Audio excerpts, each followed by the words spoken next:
And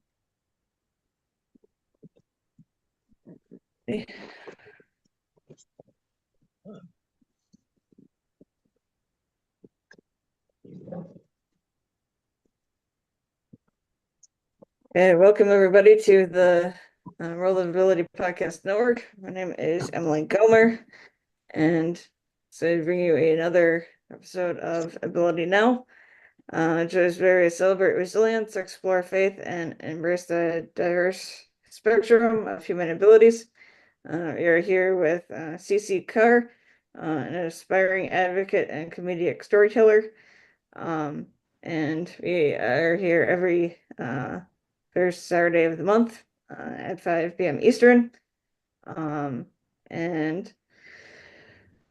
CeCe is sharing her personal journey and insights on overcoming challenges, particularly focusing on her own experience with a critical water service disruption and how it intersects with her daily life and well-being, with a firm belief in the power of faith over fear. CeCe delves into or how spirituality and positivity play crucial roles in navigating adversity. We're also shining a light on the unique strengths and benefits of neurodivergent individuals. CeCe is bringing to the forefront the remarkable contributions and perspectives of those who experience the world differently, emphasizing how neurodiversity enriches communities. And so I hope we want to join CeCe as she fosters a supportive space for listeners to gain inspiration, practical advice, and deeper understanding of the diverse ways people experience and overcome life's obstacles. So it's and embrace all abilities together. But with nothing further ado, I bring in CeCe and thank you to introduce our guest for today as well. Yes, you are so amazing, Emily. Thank you for that amazing introduction. And today we have T Flips today. She is an expert in real estate and she can delve into giving us wonderful information and connect you to new real estate. So I'd like to introduce you, Terry. Terry, how you doing? I am super fantastic, and and yourself. Oh, How are you I'm doing? so amazing. I got a blue hat today.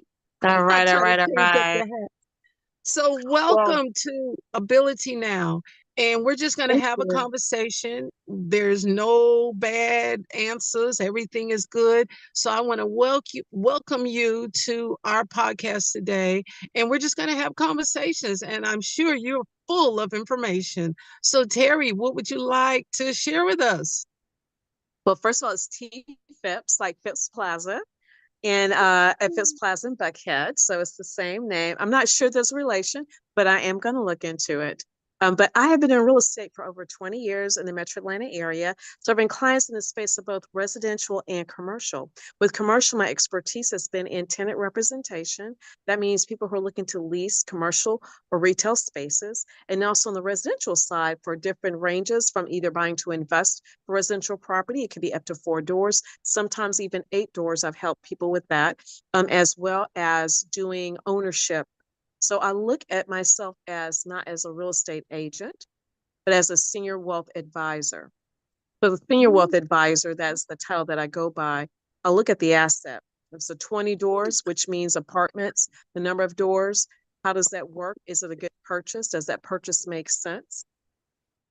With home ownership, people have to realize every time you buy something, it's considered an asset. I know people get emotionally attached. They say, hey, this is my forever home. I want to live here. But we have to look at that purchase. If you have had to pull equity out of it, take care of a family member, pay for your child's college, is there enough equity or can you build enough equity to make it work?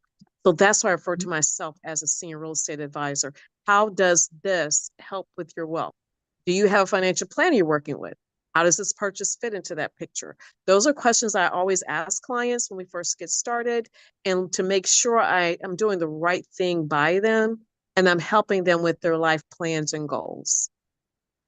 Wow, 20 doors. I love that.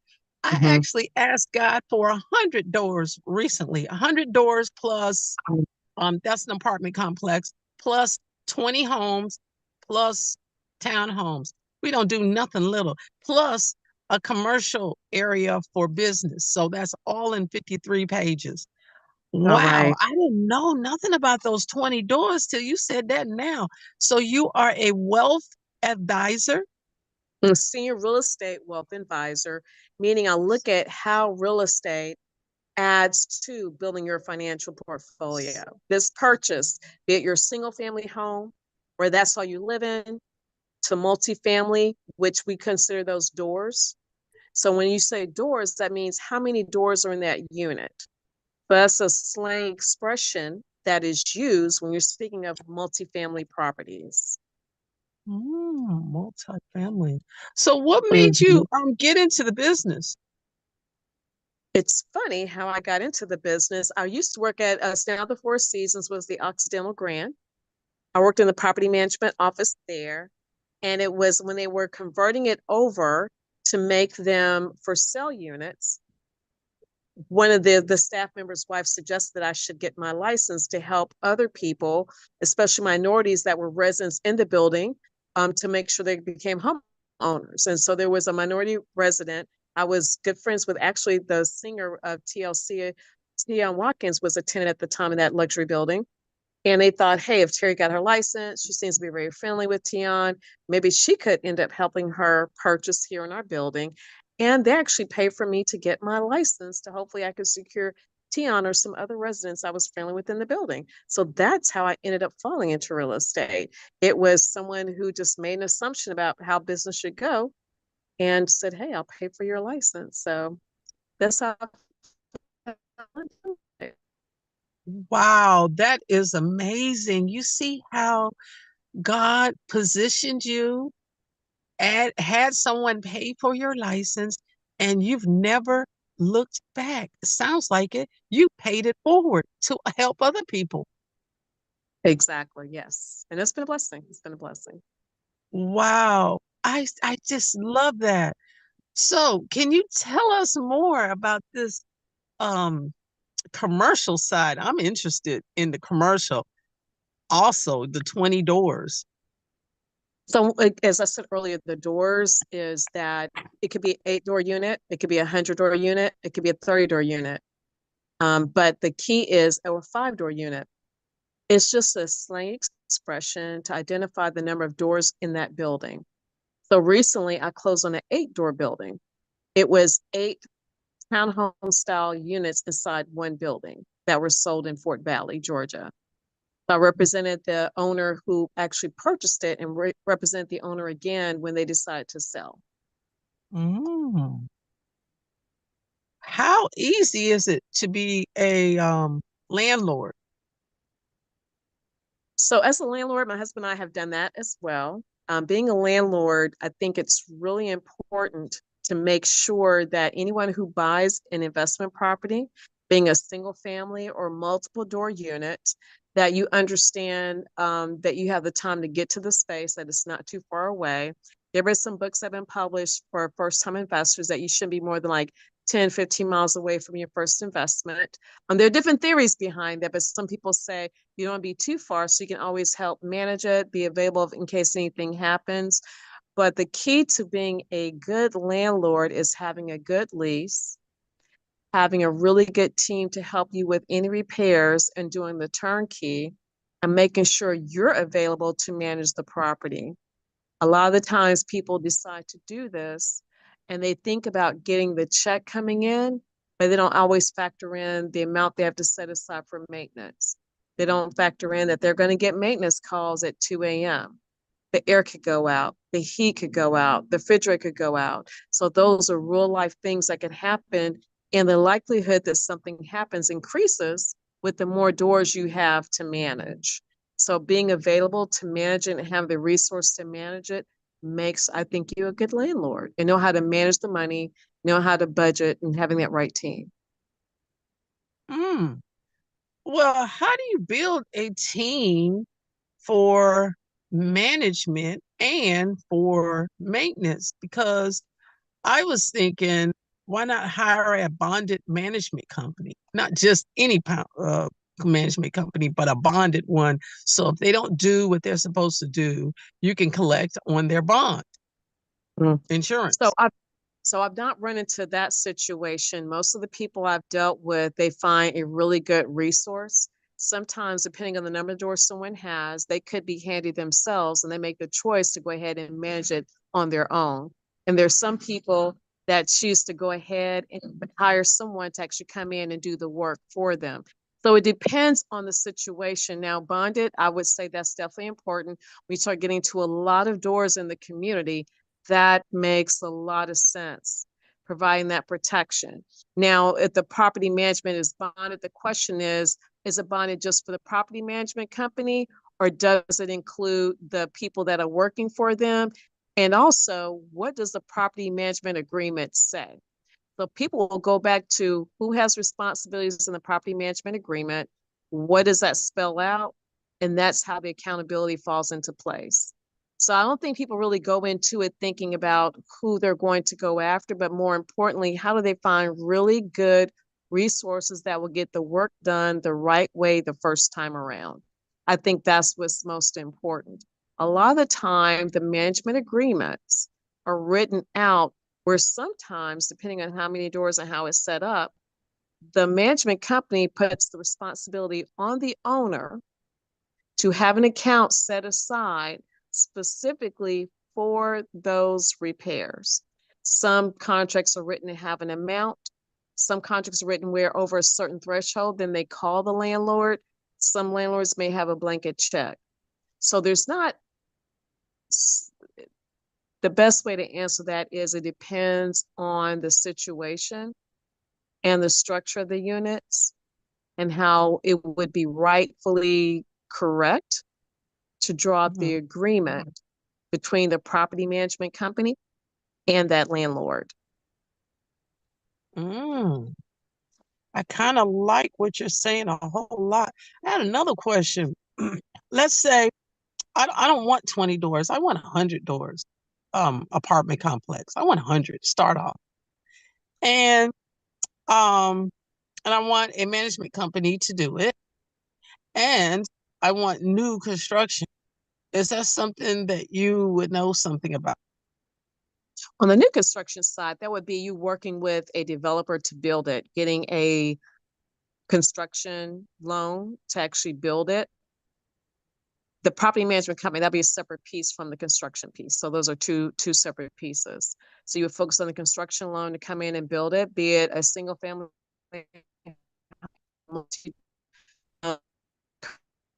you get a commercial for the larger project. For the ownership home, that could technically be a commercial loan if you're building it just for investment. But usually when people are getting a lot of money, they're doing multiple door units, small apartment complexes. It could be a quad, could be a tiny home community. So just find the right kind of company that can do the loan, but property management will be a separate piece from that. Once it's been built, then that's when the property management company will be engaged. Okay. So how would I research what kind of property management companies have integrity, or how could I really see what's really going on with management companies? Because they all online look good.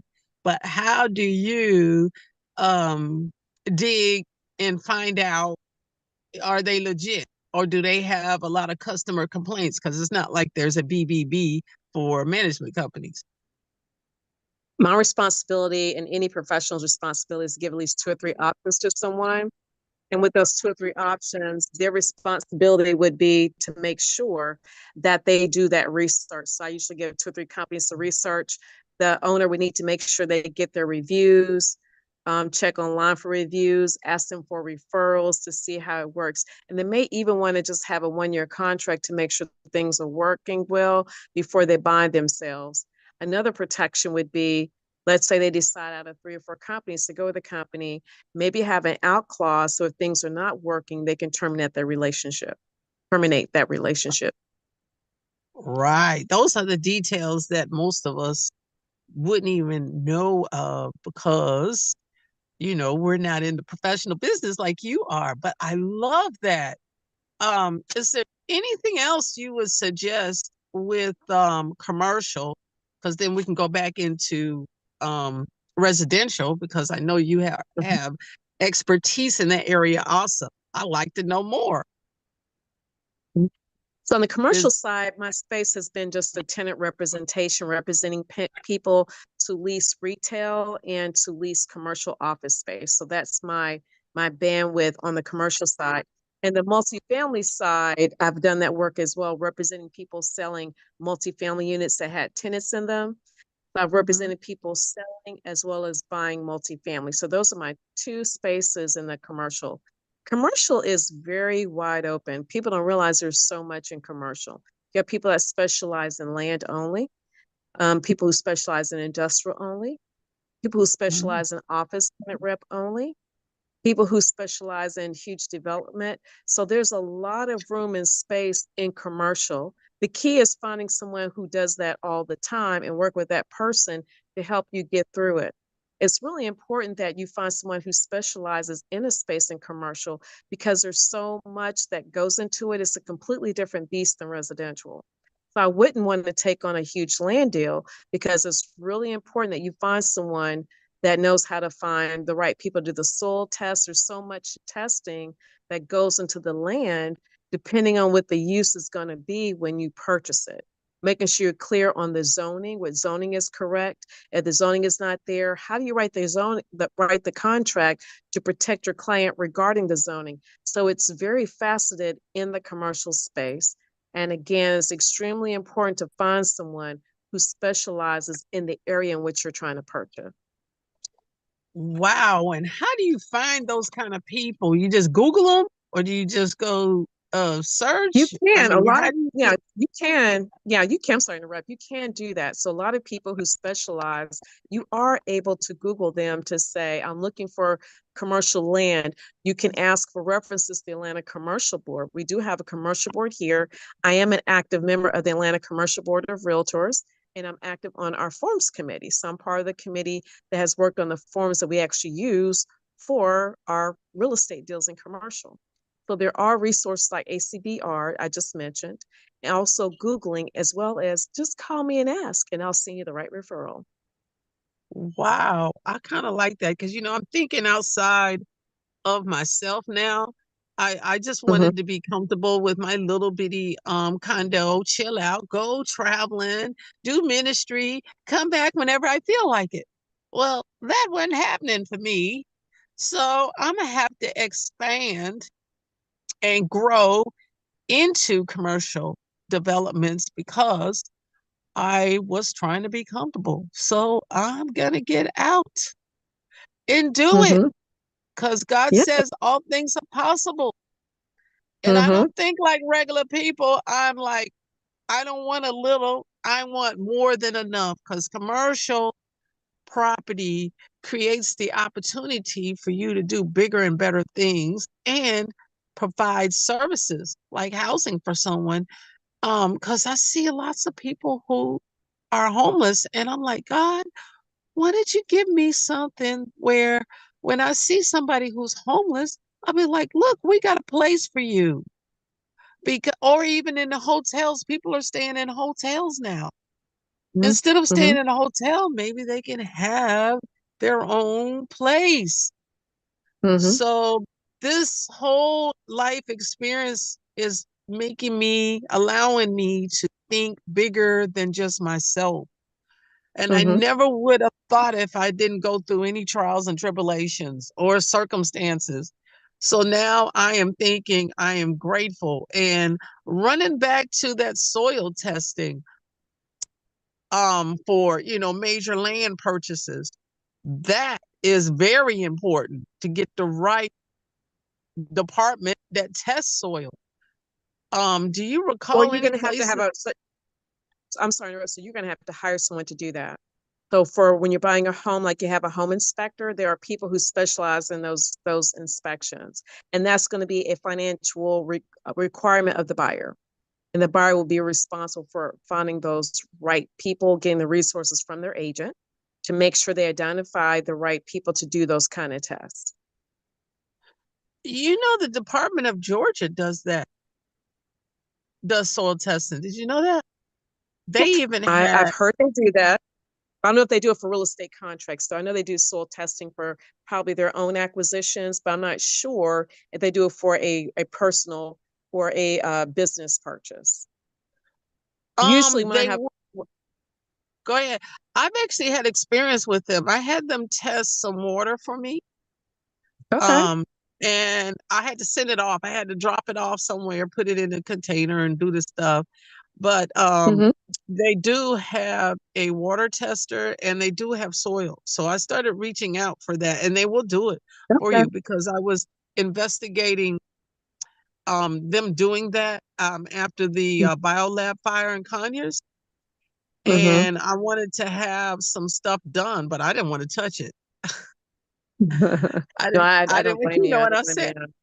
Mhm. Yeah. So So, I'll look into that. I'll look into that. Yeah, because I know they do it for personal individuals, for individual things, so they may be impacted by what you went through with that particular property. But for a purchase of land, I'm not sure, but I will definitely look into that. Because a purchase oh, versus being impacted by a catastrophic event would definitely be two different things that they would look at it from that perspective, if that makes sense. yes, it does. And they also test for mold. If get all the, Mhm. yeah, they'll do that. They did that for me before. Because Awesome. I was like, what is going on? So at the Mm-hmm. end of the day, I think it's the University of Georgia. Mm-hmm. UGA. Um, yes, they have a lot of programs in their school that they Mm-hmm. do this kind of stuff.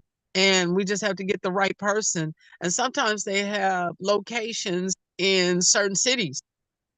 Like Wow, I that's know good they to had know. an extension in Conyers for a while. I don't know if they're still there, but I visited myself.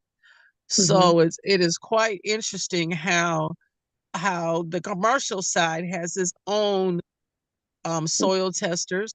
And I knew someone who used to be on the Soil and Water Commission in Rockdale County. And so I think I need to reach out to that group because they have an elected, they're supposed to, each county is supposed to have one, or they have districts. I need to reach out and start and keep myself aware and keep the relationships open with the soil and water community, commissions, because they know what's going on before we do. And they Exactly. get reports and they can give suggestions that we wouldn't have access to if if we connected. So Mm-hmm. I think that's something that I'm planning on doing because they actually, something else that came to my mind. You know, the ancestry.com, Mm-hmm. it's part of the what's the name of that church? The one church created it. Oh, I didn't know. San Yes, they did. They created all that, and um they do studies on where the land is available. Did you know that? Wow. Mm-mm, I did not. Because That's interesting. Thank you for certain sharing. families own because they had plots on it, like burial plots, and they Mm-hmm. use them to research who owns the land. I was shocked. I was over there doing my what do you call that? Family tree. And I asked, I said, what are you doing over there? Oh, we're researching land. I said, really? Wow. I said, y'all Mm, do more than just family trees. So wow. I'm seeing how everything ties together and Mm-hmm. how what kind of structures do we need to put in place when we do have land? Let's say we want to have a trust. Do you know anything about that? A A little bit land about trust. trust. So a little bit about trust, and there are different types of trust. And it would be ideal to talk to an estate planner for that. And I do have resources for that for estate planners to put properties and or lands in trust. Usually I have a trustor, a trustee, and a beneficiary. So it's really important to understand who is going to be involved, who benefits, how they benefit financially from the trust, what you're putting in a trust, um, something in trust they decide to sell, and then how that has an impact. Is the trust going to be something income generating, giving the beneficiary income? So there are different angles on how you look at a trust. And I would advise people not to assume they know what they're doing, but to get an attorney to make sure it is properly done. And it's not a trust that would prohibit them from doing something in the future. Because I know people get a snippet of things like on Instagram or TikTok, but there's a lot more to it than that. There's 30-second bleep. Wow, that is amazing. You know, putting all these structures in place is like a puzzle. You put one piece together, the real estate, the management of the real estate, the financial package of it, the trust. That's like 4 different things already. What's another part of it? Well, it depends on what the ultimate goal is. That's why it's really important to have an initial conversation. And that's why I refer to myself as a real estate wealth advisor. What is the ultimate goal? Why are we purchasing? Will this purchase help with something in the future, down the road? Does it fit into your 5, 10, 15-year plan? Do you have a financial planner already that you're working with? That's usually the first question. Do you have a financial planner? If not, I suggest they get one. And if they have one, have they talked about the property, making a purchase, and look at how that fits? I've had to have those conversations, and I learned the hard way why that's so important. I was under contract with a residential property with a client. After we went into contract with new construction, the client had a meeting with their financial planner. After the meeting with the financial planner, it was decided that she could not buy that property, and I passed my due diligence already and the earnest money deadline. And her financial planner said, hey, you need to get out of that. You need to get into something smaller, pay less to help with your ultimate 10-year plan. So I thought, who in the heck is this financial planner? The blessing was my client bought in a community that had 2 or 3 different divisions going on at the same time. It was a large development community. We're able to move from one to another, and it still worked out at the end of the day. Found out 2 or 3 weeks later, the financial planner was my husband. So I learned a very valuable lesson that I need to always ask and never assume that people know to do that. And then if they have a financial planner, have that appointment before I meet with them as a client. So I learned the lesson the hard way via my husband. We don't talk business at home, so I don't know who his clients are. He doesn't know who my clients are. We're family people. We had kids, at home, and so we're worried about our kids and all of that. So yeah, I found out 2 weeks later that the financial planner was my husband. So that's amazing. that is hilarious at the same time. So yeah. the fact that you could pivot out Sleeping of with the that enemy. situation, Yeah. Now I was teasing. I said sleeping with the enemy, but no, I said that jokingly. But no, it's and that's why asking questions and over time, that's the beauty of being seasoned. You've seen a lot of things happen. We realize that life changes. We're in a much different time now as buyers and sellers than we were when I first started. And as a professional, I need to be mindful of that, making sure I'm asking all the right questions, so I can make sure I have to find the shortest line between A and B. Wow, that is amazing. So I'm just saying, a real estate wealth manager or supervisor and a financial plan. I mean, your husband is a financial planner. Yes, What is he that? actually has a PhD in money. So he helps people with their long-term, short-term financial plans. He's been an instructor, has written books on financial planning, different tools and how they can help. So he has been an instructor at the American College and has certified a lot of people in that space and does it That professionally well. that is amazing. How did y'all find each other? Before our careers, believe it or not, before I was in real estate, I was a fitness instructor. I enjoyed that and was also into music. And we met at church one Sunday. And he was in Wow. engineering and worked with a company as an engineer. And he ended up wanting to follow a passion to teach about math and decided financial planning would be his pathway. He does come from his mother was also an educator in the space of math. So he's had a love of math that he got from his mother. and it's gone into the direction of finances. That is amazing. Mm-hmm. I have heard some stories before. I've never heard. I mean, that is such amazing to me. Because I hear about, how wealth is built, is really built from birth, from the parents and their upbringing. And then the fact that you two guys got together, that is like, and that church on top of that. I thought to myself, you see how God made that for you guys? Yes. Mm-hmm. I mean, Yeah, we went to two I'm just, different services. Yeah, we went to two different services. His flight came in late, and he ended up at second service. That's how we met. We were going to the same church, but we always attended different services. So it was just a coincidence that day. wow, that is a love story beyond. I always love to hear new things about other people, and this is just like amazing. So back to the real estate thing. Mm-hmm. How do you pair the financial aspect of it and be able to have vision to think 10 years out, Well, that would be in the on the commercial realm? Go ahead. so not so much in the commercial realm, but on the residential side is where I do that with clients. And it could be the commercial as well, but primarily with the residential clients, a majority of that is my business. And that's why I asked the question. Because when I find out what the goal is, then the type of purchase needs to match the goal. So everybody's goal is different. I offer up suggestions based upon their goals, and then that's where they make the decision of the pathway. Do I do a multifamily unit? Is it better for them to do a single family unit? Now, a lot of people think they want to do multifamily, but they end up discovering once we start looking, maybe that's not what they really want at this time in their life. Maybe it's better that they go ahead and just get a single family home because they're not really cut out for investing. A lot of things on the surface appear to be very sexy. People like the idea, I want to be an investor, and they see these workshops and all these things, but actually doing it where the rubber meets the road is very different.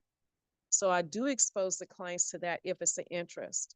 But I've discovered 7 times out of 10, that's not what they really were thinking it was going to be. And then we make a change of plans and go a different direction.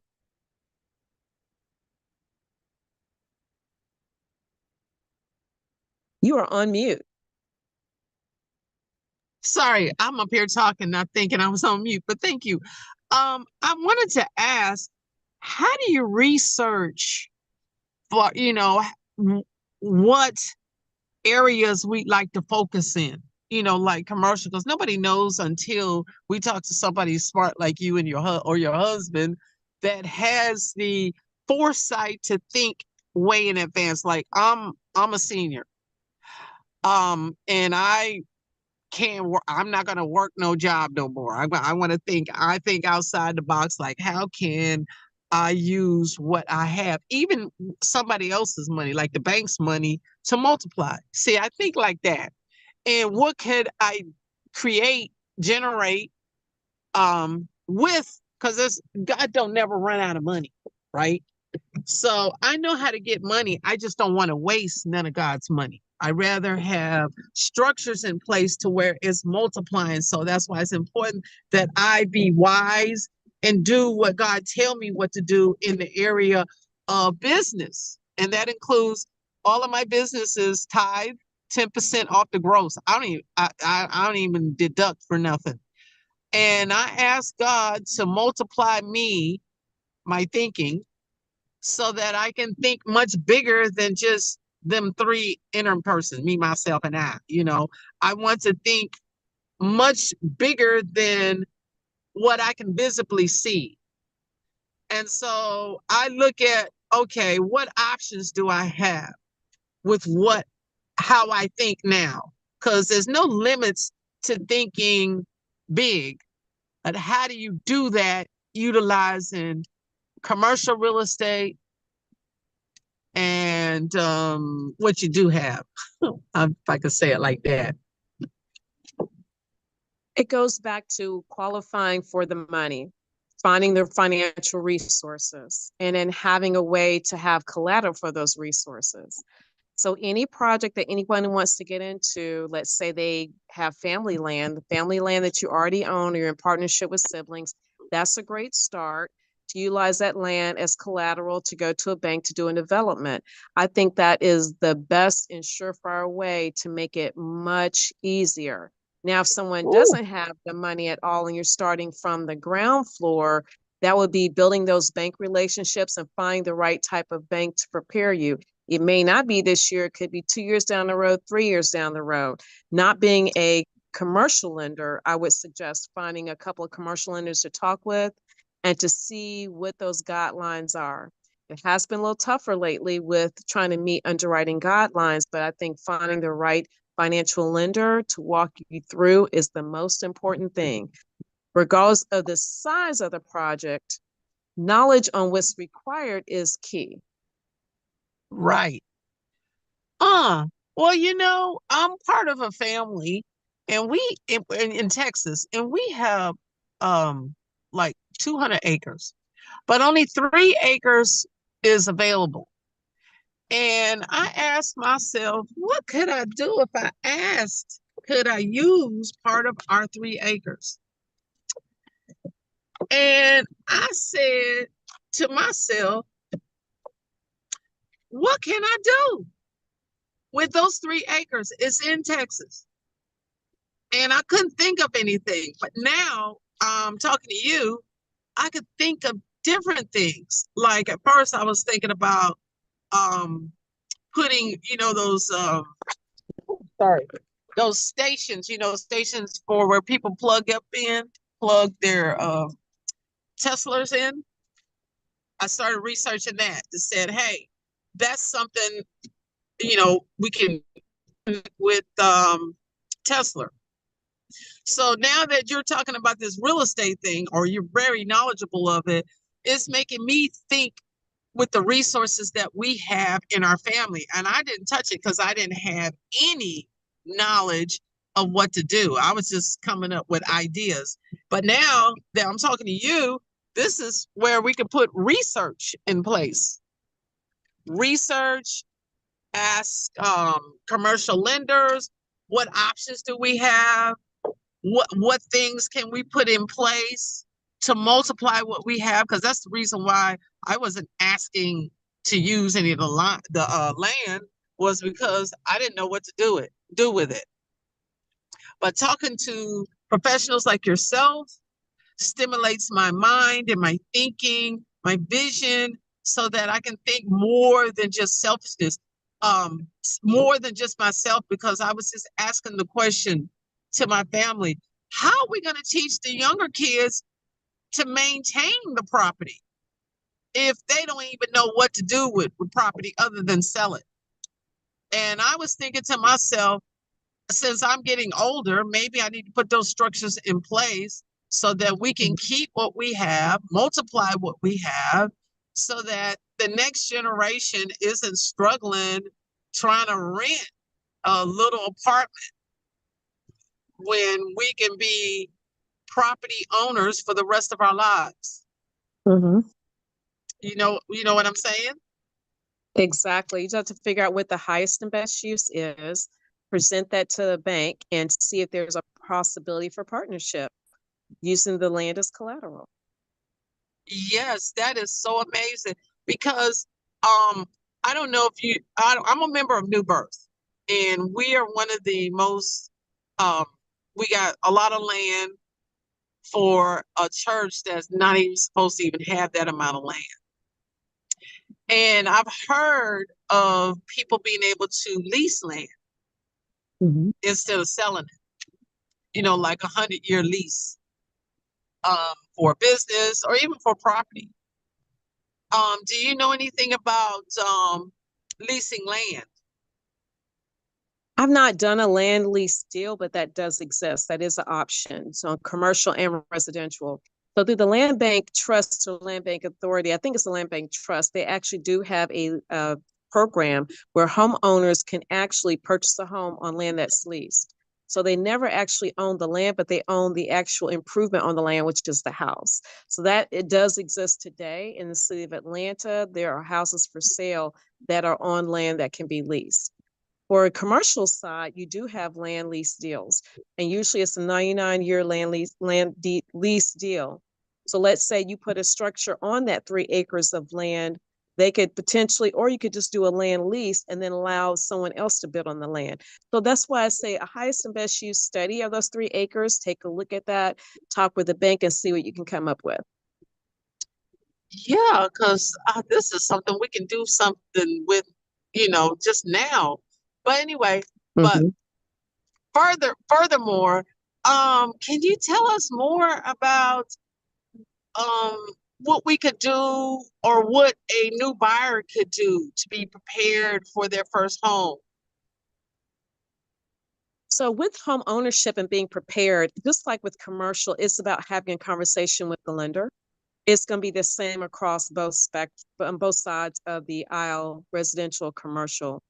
With homeowners, they definitely need to have that appointment, sit down, have a conversation, see if they qualify. So the first step is getting qualified and making sure you present all the paperwork. Just like you will on the commercial side, asking what's needed, make sure you have it. They may say not today. It's never a no, not today. It's just a matter of when. So on the residential side, the same thing happens a lot. They may not be qualified today, but they'll be qualified at some point. The lender usually tells the buyer, hey, here are the things that we need you to do. Please follow this checklist and get it done. The onus is always on the buyer to make sure they follow through and get those things done so that they do qualify to purchase. Ooh, that's good. I had a question. Mm-hmm. What if you're in a home and the home then becomes less value than your loan? How do you renegotiate that? That's considered being underwater if the actual current value is below market. I'm sorry, yeah, Mhm. if which O is below the market value or more than that, you would need to go back to the bank and negotiate it. So you would have to negotiate with the bank to see if there's something you could do. If not, and you had to get out of it, that's where the short sale comes in. We had a lot of those during the mortgage crisis. People owed a lot more than what the properties were valued.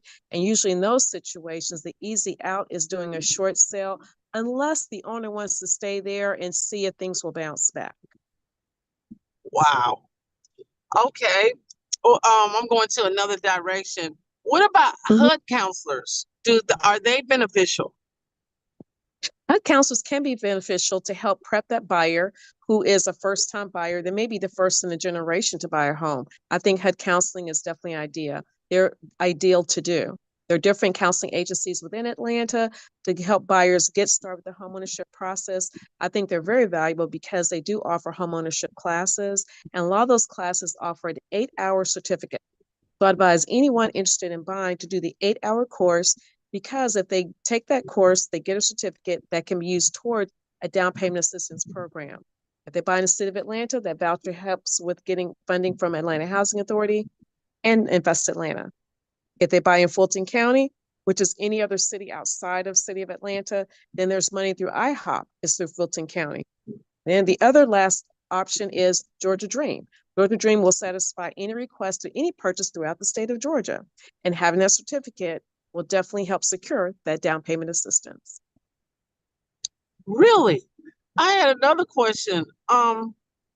Let's say the person has property and they don't want to get rid of it.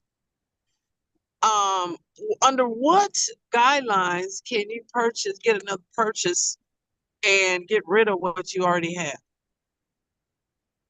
I don't know if I understand the question. So they want to Well, keep a property, but acquire another property and have two, live in one and rent the other out? that's another option. But what I'm saying is, what is the criteria? Like your first time buyer, you can't have, there's certain criteria. But what if you already own your own place, you want to get rid of it. Let's say you want to get rid of it. And this is a scenario, I'm just making this up. You want to get rid of it and you want to buy something. Can you be a new home? Can you qualify for a new home if you get rid of your property? No, it has to you cannot have bought within the last 3 years.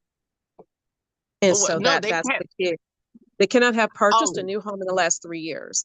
And some programs require that you cannot own a home at the time. If you either get the down payment assistance or if it's a special financing program, you cannot own a home. So normally, if you want to upgrade to another home or downsize to another home, the key would be to sell the existing property and move on to the next. And most buyers, and I did a year where every single deal was 2 deals, I helped them sell one. Once we're under contract, we start looking for the second property. So there's a smooth transition from the one that they actually own to the new property they're acquiring. well, would there be an option where they can put their old property in a business name? Would that suffice since they've had the property like for 20 years? Could that If be an there's still a option? mortgage out, it will show up on the credit report. It will show up. Oh, On the credit report, the mortgage. well, And they will the also do mortgage. and they will also do a title search. Now, if trying to evade it by getting it in a business name, I don't know the answer to that question. I will leave that up to an attorney. Oh, do you think a financial advisor would know But they're the not an answer to that? attorney when it comes to state law about that, or actually that's an underwriting guideline. So I would say either talking to a lender and asking them that as an underwriting guideline. I would assume if it's paid off and it's a business name under the property, then that wouldn't count. But if there is a mortgage, that will show up on a credit report because your credit report has to be pulled by the mortgage lender. So even if something is under a title and the mortgage payments are 2 different things. Does that make sense? Because if you got the loan under your personal credit, it will still show up there unless you finance it out under a business. And the business is Oh, making payments. so that's why I need to get a financial advisor to help me go through that because the thing that I owe on the little property I have is under 40,000, which is no money for a lot of people. That's like a car now. So if I wanted to put that in a business and have the business run it as a rental property or something, or a business, that would be an option. Now I need to research financial Mm-hmm. planners that are good Mm-hmm. at what they do. Mm-hmm. I want to. Your husband sound like he a good financial planner. Did you want to shout out any information about Yes. him too? Yes. C.W. Copeland. He's with National, I believe it's National Financial Group. They're based here in Atlanta, as well as they have an office in Costa Rica. They do an excellent job. You can reach his office number at 404-567-3275. He's the president of the Financial Planning Division for National Financial Group. Oh, they have office in Phoenix, Arizona as well. I apologize. Atlanta, Georgia, Phoenix, Arizona, and I believe also in the DR. I said Costa Rica, but it's in the DR, is the 3rd office. Wow, Dominican Republic. I think it's in San Jose, DR. that is amazing. Did you want to put some more information about your business and the real estate group Yes, that yes, you're yes, with? yes. Yes, yes. I am under the brokerage Location Real Estate. It's located in 6 states: Florida, Georgia, Alabama, South Carolina, Texas, Colorado. And I am at 404-822-5688. Or you can reach me at Terry with an I loves with an S real estate at Gmail. My website is Terry with an I loves with an S realestate.com because I love real estate. Me too. Can you do it one more time because it kind of went out on me? Okay. The It is, number, the email. yes. So the number you can dial 678-561-4731. That's my office. My direct cell, 404-822-5688. My email is Terry with an I, loves with an S, real estate at gmail.com. Awesome. Do you have a Instagram or any I of those do. It's my pages? name. I do. My social media handle is Terry P. Copeland. That is at Terry P. Copeland with my IG, and the same with my Facebook, Terry P. Copeland for my real estate as well. And that's my Yes, and social. And the majority of it is like to talk to clients so we can get it done. I have some new properties coming on market. They can call and talk to me about it. If I need to help them with acquiring a property as well. And another idea for a lot of people who are renting and don't want to move, and like with a renting, call me about that. And I can help you figure out how to secure that home you're actually renting currently from your landlord. wow. Well, a lot of people need that kind of service. I had some more questions too. Um, I heard about this real estate group that you're part of. Could you give more information about that group? Yes, NAREB, National Association of Real Estate Brokers, is a national organization. I'm part of the local board in Atlanta, Empire Board of Realtors. Empire is the oldest minority trade organization in America. We were founded in 1939. NAREB itself was founded in 1947, and our focus is on democracy and housing, how we can help provide quality housing for everyone in America. We focus on that as well as adding to our plate appraisal biases, how to help people navigate through that choppy water when trying to do an appraisal to pull equity out of your home, or making sure you get the right value at the time of the purchase of a property. So those issues are really important. We just released our Black paper, which talks about statistics and housing for Blacks in America. Our numbers are down. We're trying to figure out how to help more of us in our community to become homeowners, figure out what the best tools are. We're looking at how we can find the right lending partners to help with that approval process, and to make sure between the lender and the housing counseling agencies in partnership help the minorities get quality housing by being prepared to actually purchase it. So that's the biggest obstacle, is getting the loan, getting prepared to get the loan, making sure finances are in place. So that's the big, we have to look at how we decrease our debt, making sure our DTI is in order, our debt to income ratio. And that's really important. A lot of people just want to buy, they don't think about how much debt they've acquired and how to get that debt down to make sure the numbers work. People don't realize their underwriting guidelines and getting any kind of loan, residential or commercial. The key is making sure you're doing what it takes to check the boxes off in the underwriting department to get qualified for that loan.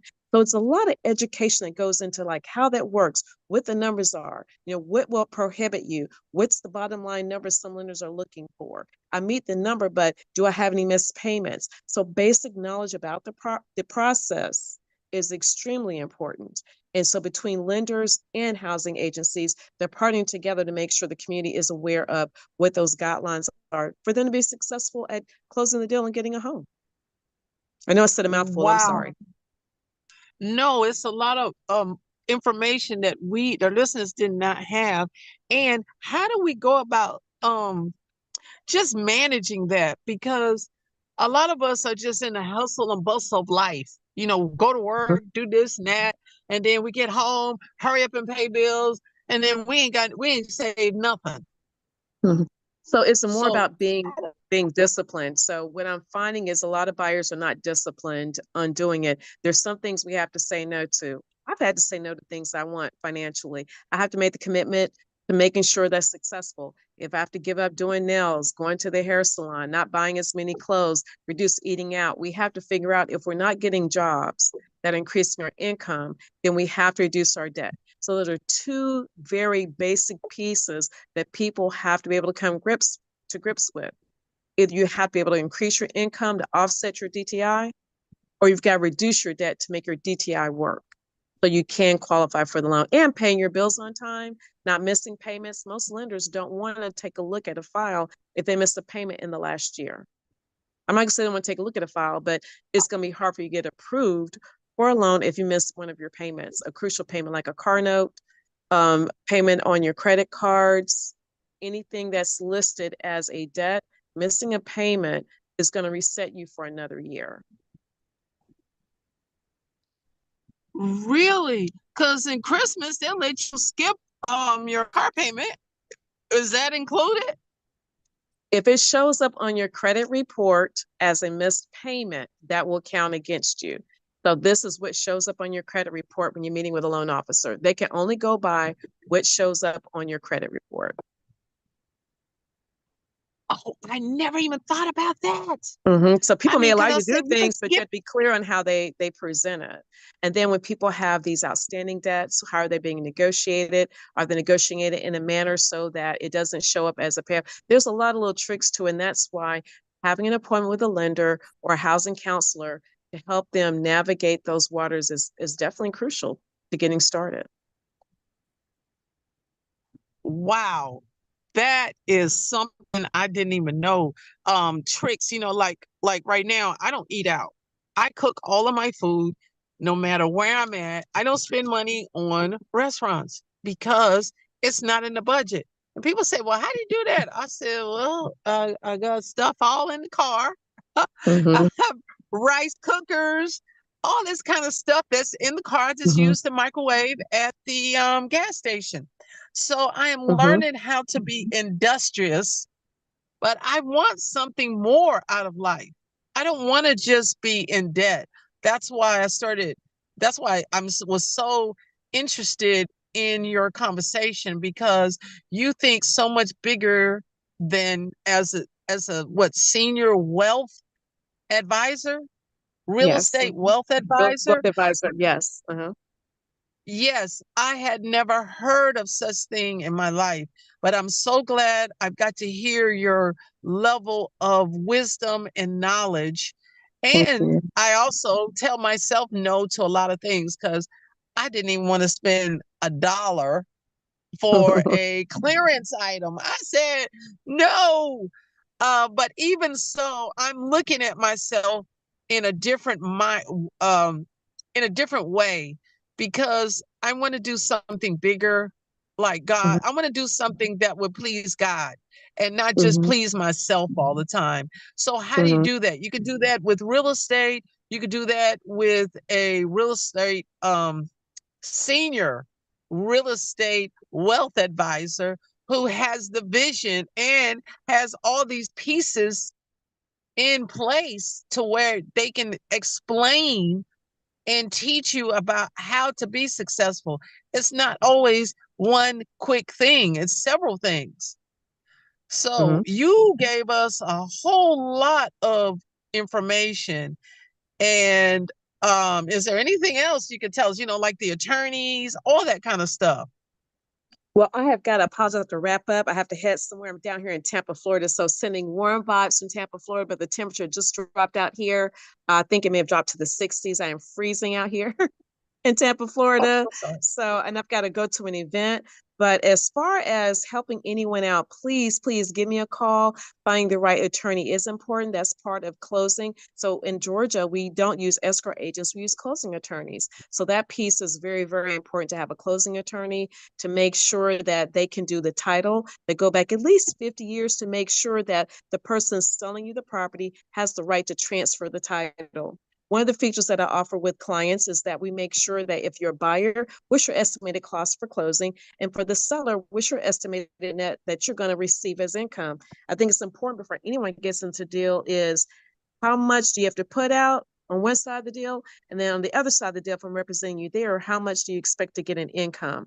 And that's where making sure the title and then that HUD-1 form you get at the closing table, that's going to transfer all that data there. So you have the final number at the closing table. Right. So anyway, it's 6 o'clock. Thank you so much for your generous time. And I just want to say thank you again. And if you want to say your name again and your number, we're good. Yes. First of all, thank you for the invitation to participate. This is an honor. Thank you so much. It's a great opportunity. My first podcast, so I'm super excited. Thank you. Thank you. And again, my name is Terry. Sometimes I go You by T Phipps. But yeah, definitely give me a call. 678-561-4763 or 404-822-5688. I love to talk with you and just start a conversation about what you're trying to do and where you're going to go from here. I'd be very honored. Thank you so much, T Phipps. God bless you. Thank Merry you. Christmas. And we're wrapping up. My name is CeCe. They call me Pound Cake. That's my nickname. My I saw that. That's phone cool. number Why is pound cake real quick? 334-526-0027. That's because I make these custom pound cakes out of Conyers, Georgia. Okay, I gotta Everybody come. I get tries to one. mimic, but they can't mimic. I gotta come get Yes, my pound CeCe cake. I Pound gotta come Cake, get it. Conyers, Georgia. Mm-hmm. And I'm on Google. I'm on Okay. Google and I'm on Instagram at Okay. MIZ, like M like in Mary, IZ_ pound cake. So yeah, I make pound cake and I want to thank you and thank Ability Now for doing the podcast. Thank you so much, Thank you, Emily. Ability So Now. we're wrapped Yes. up.